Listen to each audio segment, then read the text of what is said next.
Right then, you ready? Concentrate on your decks. Pick one. If you can't pick one, pick them all. There may be a message in there somewhere for you if you take them all. So Spirit will work in clockwise from the Goddess deck, the Wisdom deck, the Angel deck, and the Lightworkers deck. Starting with the Goddess deck, one card. Spirit, please. What do we need to know?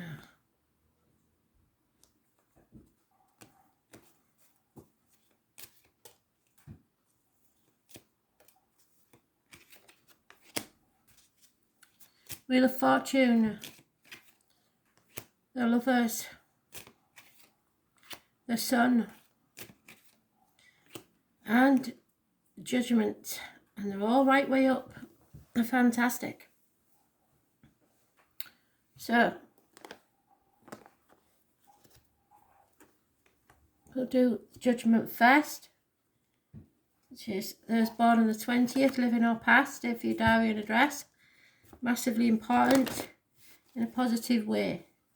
This is the phoenix rising from the ashes. Something has to be settled once and for all. It's raising something to the ground to begin again. Second chances, new beginnings. Settlement of a long-standing problem and or fresh start.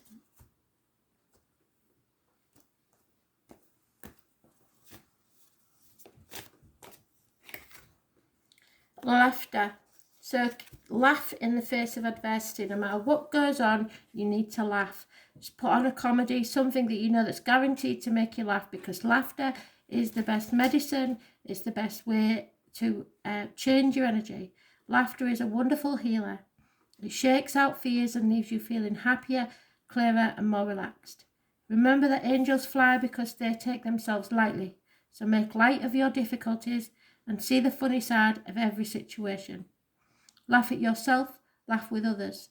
When you relax and laugh, your angels drop in new suggestions and ideas which can transform difficulty into delight. When was the last time you laughed? Laughter is a sunshine which dissolves the darkness. So be merry, joyous and fun-filled. See the humour in everything. If you go around like a sad sack moaning about everything, it's just going to make matters worse. So laugh.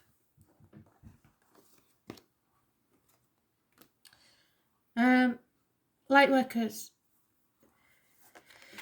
This is obstacles being removed, something coming to light, an aha moment. Those born 1966 may be involved, living out plus or minus 12 years, February to February. Children may be involved, travel. Those born on the 19th, living or past, date for your diary and address. Massively important. It will bring illumination and enlightenment.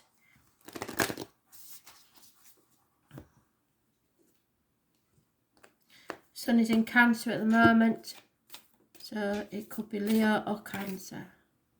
Yeah, unbind yourself.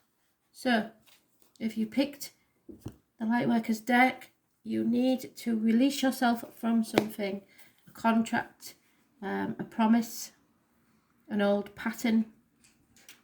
Unbound. The number is 108. It could be anything from an address.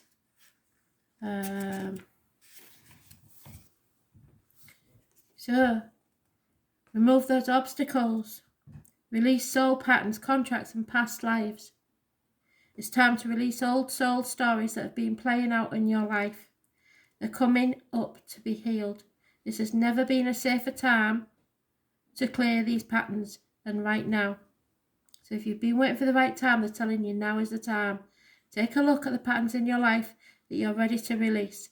Ancient vows, contracts and soul made that have expiry date. It could be a vow of silence, of chastity, of poverty, or of marriage. Unwind from them. This is a life in which you free yourself from traumas of lives past.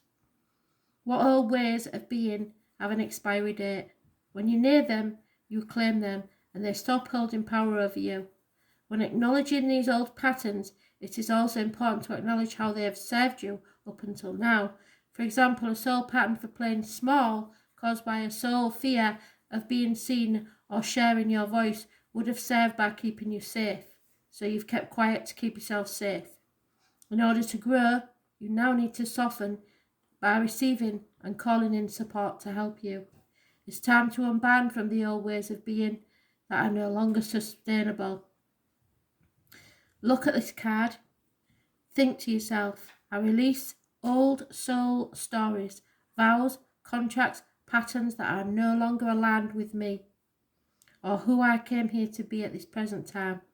I carry the lesson, growth and gifts, but no longer choose to live the same story. May I be unbound, unbound, forever unbound. So you're taking the obstacles out of the way and releasing yourself from a situation.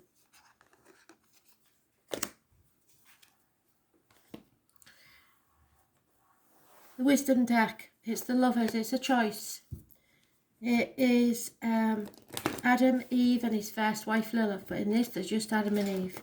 So somebody's made the right choice between two things, and now is the time to enjoy it.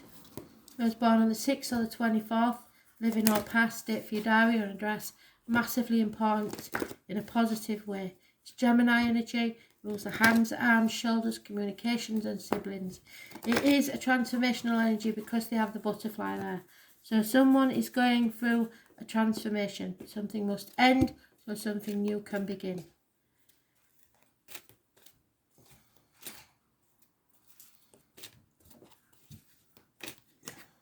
Too many, sorry. Sisters of the Season. Two star signs had that today, so it's very important. There is a season for everything.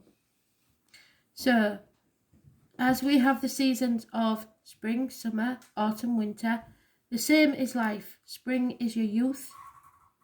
Summer is your younger adults.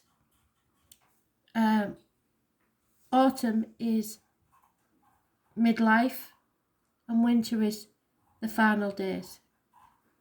And everything goes through cycles more than once in your life of that. Releasing, letting go, beginning again. All the cycles, like releasing your old family to go off on your own and make your own family. So you know that in these cycles, when something is really good, like summer, you must plant your crops, ready to harvest them in autumn so that you can survive the winter and come out again in the spring, do the work so that you can enjoy the summer. Life is like that. It cycles. You need to know when to, when things are going well, to put something by for a rainy day, as the old ones would say, because you know that they'll come. It's a cycle. You know that it can't go on as good as that forever. So you are in a cycle. Those 17, living or past, date for your diary and address, massively important. Positive energy. So, sisters of the season, it may be about your sister, because this is about siblings and communications. When the sisters of the seasons meet you on the path, they remind you that everything has a natural rhythm that obeys a higher law. Has a natural rhythm that obeys a high. Just as the seasons magically pass by, be reminded that the nature of birth, growth, harvest and decay cannot be altered. So if you keep on your path with determination and discernment, allowing for the natural course of events to unfold, success is assured. Divine appropriate timing is guiding your desires to perfect manifestation. This is a good period to start new things, as you've moved out of winter into the beginning of spring. Continue with patience and be aware of the rhythms of opportunities. There will be periods when things slow down and begin anew, move into fruition and then slow down again in a never-ending natural flow. You need to be mindful of which sister greets you, for she points directly to the next one. Every moment counts. So I would add to that you need now to think at what stage you're in and what stage you have to meet next. So if you've made a choice, you now have to stick to it and plan for it. But I wouldn't necessarily, with all these retrograde, start something new. They're suggesting after the 17th or the 6th or the 24th. So next month probably is better when we're coming out of the retrogrades. But you can plan for it by all means. And the Goddess deck. So Fate is taking a hand in this one. There's a change coming. Those born on the 10th, living or past, date for your diary and address, massively important in a positive way. So you have to go with this change because it will be good for you whether you like it or not. Capricorns are mentioned in this. Taurus, Scorpio, Aquarius and Leo. But the number 10 is the most important thing. Those living or past, date for your diary and address, massively important in a positive way. It's a run of good luck, and the number 10 always suggests that you may win if you gamble, but always be cautious. Don't go, just because you win once, don't go putting all your belongings on one number and waiting for it to win again, because it will happen once only. It's Ostara, so for me the change then must be coming in Easter, and it seems a long way away, but obviously it's not. You need also to Google, because this card has extra meaning and I haven't got time to go into it all, what the animal totem deer means, because you have an animal totem there of a deer. Ostara is a beautiful lady. She is the fertile egg, so there could be someone that's pregnant. A change is coming. It has been changed to the Christian feast of Easter. This is about creativity, fertility, youthfulness, children and young people. It is group activities and springtime in your heart. So it may just be that there is something new blossoming in your love life. Ostara brings you the healing gift of creativity. She resurrects that which you had thought was dead in your life. Those talents, abilities and skills which you had almost forgotten, those relationships, etc., start to blossom again. After winter comes spring, and Ostara is a spring goddess. You may find yourself playing, experimenting and having fun. You can heal your wounded creativity by allowing yourself space and kindness. It is time to make contact with like-minded others. Ostara particularly helps mothers and protects children. She blesses your womb with health and brings you luck. So those of you that wishing to have children but believe they can't, miracles can happen. If you draw this card, you can look forward to feeling youthful, optimistic and energetic. You could be joining a creative group, and it would suggest that whether it's about that creation or whether you're creating a new part of your journey, either way it is a good thing. So, but Easter time is important, so changes will come, but remember that number 10 because it's massively important and it's very positive. So thanks for listening. I hope you liked it.